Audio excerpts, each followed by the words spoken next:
15 अगस्त 1947 के दिन आज़ादी के किसी भी जश्न में भाग नहीं लिया। वह कोलकाता के उन इलाकों में गए जहां हिंदू और मुसलमानों के बीच दंगे हुए थे। सांप्रदायिक हिंसा से उनके मन पर गहरी चोट लगी थी। यह सब देखकर उनका दिल टूट चुका था। अहिंसा और सत्याग्रह के जिन सिद्धांतों के लिए वे आजीवन समर्पित भाव से काम करते रहे, वे ही सिद्धांत इस कठिन घड़ी में लोगों को एक नहीं कर सकते। गांधी जी ने हिंदुओं और मुसलमानों से कहा कि वे हिंसा का रास्ता छोड़ दें। गांधी जी की मौजूदगी से काफी हालात ठीक हो गए थे। आजादी का जश्न लोगों पर हर्षोल्लास के साथ नाच रहे थे। गांधी की प्रार्थना सभा में लाखों की संख्या में लोग आते थे, लेकिन यह स्थिति ज्यादा दिनों तक नहीं रही। हिंदू और मुसलमानों के बीच फिर से दंगे होने लगे।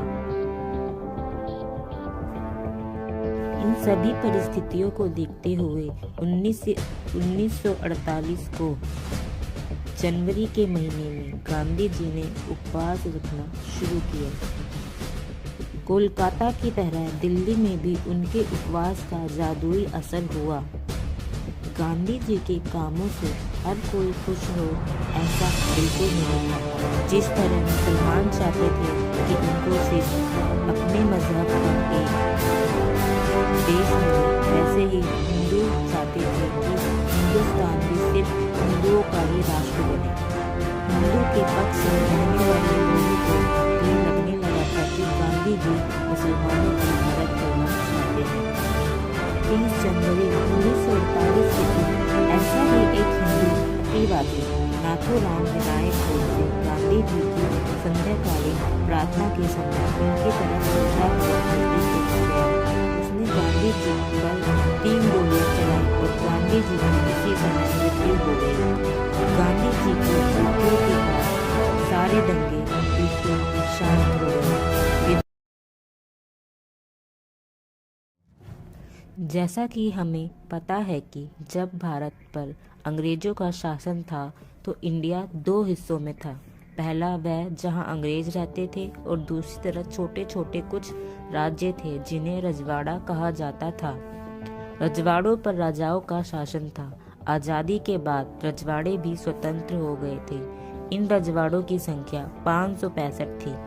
रजवाड़ों के पास स्वतंत्रता थी कि वह या तो पाकिस्तान में मिल जाए या तो हिंदुस्तान में, और यह अधिकार सिर्फ रजवाड़ों के राजाओं को दिया गया। यह समस्या अपने आप में ही बहुत बड़ी थी। ऐसे में सवाल उठा कि क्या भारत कभी अखंड बन पाएगा। इस समस्या ने जल्दी ही अपना रंग दिखाना शुरू कर दिया और सबसे पहले त्रावणकोर के राजा ने अपने राज्य को स्वतंत्र रखने की घोषणा कर दी। इसके अगले ही दिन हैदराबाद के निजाम ने स्वतंत्र रहने की घोषणा की।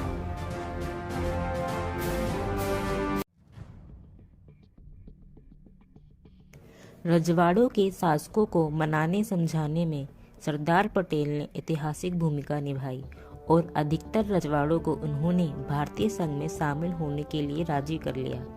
शांतिपूर्ण बात करके सभी रजवाड़े जिनकी सीमाएं आजाद भारत की नई सीमाओं से मिलती थी, 15 अगस्त 1947 से पहले ही भारतीय संघ में शामिल हो गए।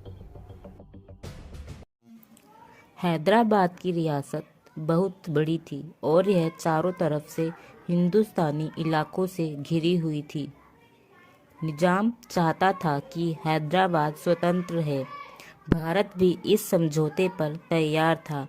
यह समझौता 1 साल का था, लेकिन हैदराबाद के लोग निजाम के खिलाफ आंदोलन करने लगे क्योंकि निजाम ने तेलंगाना के किसानों और महिलाओं पर जुल्म किए, जिससे बड़ी संख्या में महिला और किसान आंदोलन करने लगे।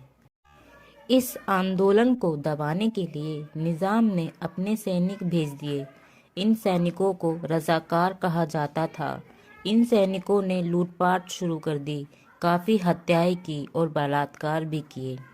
सितंबर 1948 को भारतीय सेना ने निजाम के सैनिकों पर काबू पा लिया और निजाम ने आत्मसमर्पण कर दिया और हैदराबाद भी भारत में शामिल हो गया।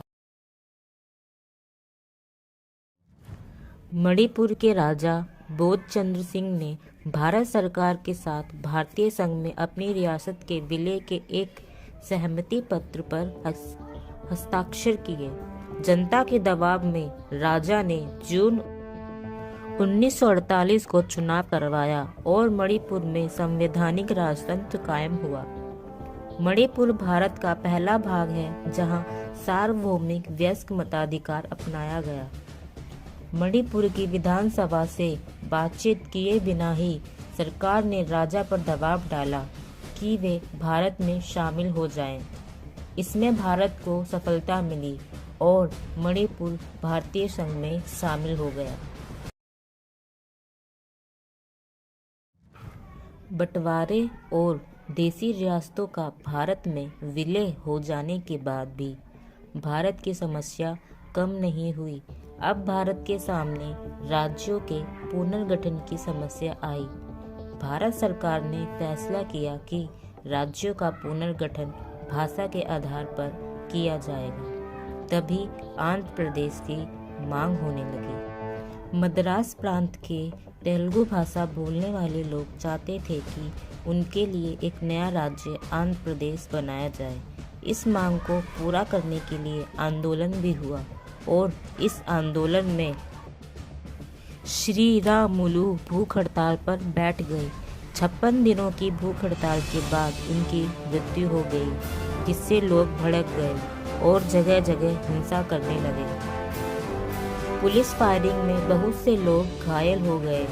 मद्रास में अनेक विधायकों ने विरोध जताते हुए अपनी अपनी सीट से इस्तीफा दे दिया।